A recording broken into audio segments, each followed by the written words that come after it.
how to knit the half brioche stitch. Hi everyone, my name is Norman and today I want to show you everything you need to know about the half brioche knitting stitch pattern. It creates a very fluffy fabric that has two different sides. Let's show you how to knit it. The half brioche stitch is a simple 2-row repeat. Cast on an even number of stitches. Row 1 is slip 1 yarn over, knit 1 across all stitches. And row number 2 is purl 1 and knit 2 together across all stitches. Some tutorials call the knit 2 together a brioche knit. Let's knit the half brioche stitch together. So the repeat for row 1 is slip 1 yarn over, knit 1. I added a little selvage stitch here. So slip 1, add a yarn over, knit 1. Again, slip 1, add a yarn over, knit 1.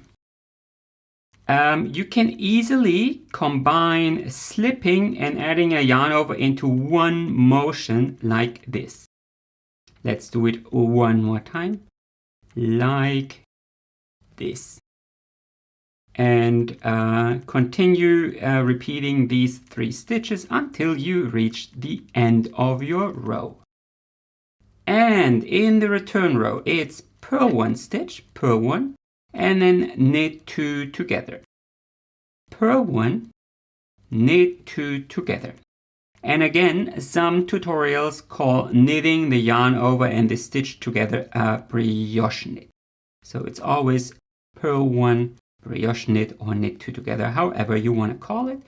And repeat these 2 rows over and over again until you reach the desired length.